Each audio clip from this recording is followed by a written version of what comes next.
৭৮তম স্বাধীনতা দিবস উপলক্ষে এখানকার যুব ইউনিটের সব সদস্যবৃন্দকে এবং তার সঙ্গে এখানকার গুরুজন ও ভাই বোনেদের তথা এখানকার বাসিন্দাদের প্রত্যেকেই আমাদের টিমের তরফ থেকে জানাই অনেক অনেক আন্তরিক শুভেচ্ছা আর ভালোবাসা।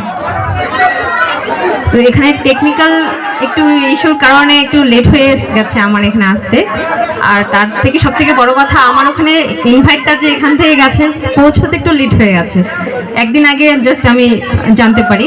আর তাছাড়া এর আগের বারেও এসেছিলাম এখানকার সবার ভালোবাসা পেয়েছি, হয়তো সেই ভালোবাসার টানে এবার আবারও এখানে আসার সুযোগ হয়েছে।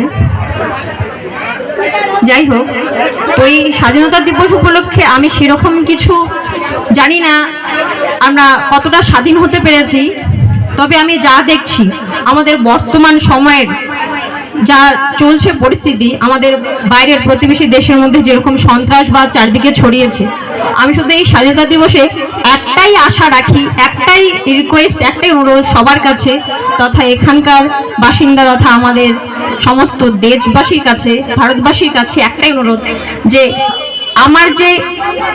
আমাদের দেশের যে প্রতিবেশী দেশ সেখানে যেভাবে সন্ত্রাসবাদ ছড়িয়েছে তা যাতে কখনো আমাদের এই দেশে কখনো না ছড়ায়। আমরা যেভাবে ঐক্যবদ্ধভাবে আছি একে অপরের পরিপূরক হয়ে আগামী দিনেও যাতে এভাবেই আমরা চলতে পারি, আর তাতেই আমরা একে অপরের পরিপূরক হয়ে চলার জন্যই আমরা যাতে উন্নতির পথে আরো এগিয়ে যেতে পারি, এটাই আশা রাখি।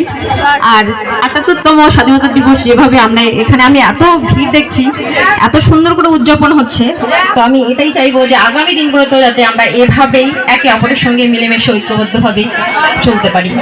ধন্যবাদ। যাই হোক, আমি আর বেশি কথা বাড়াবো না। আমি প্রথমে আমার একজন নৃত্যশিল্পী তাকে ডেকে নেব, দেশাত্মবোধক নাচ দিয়ে আমার এই অনুষ্ঠানটা আমি শুরু করতে চলেছি।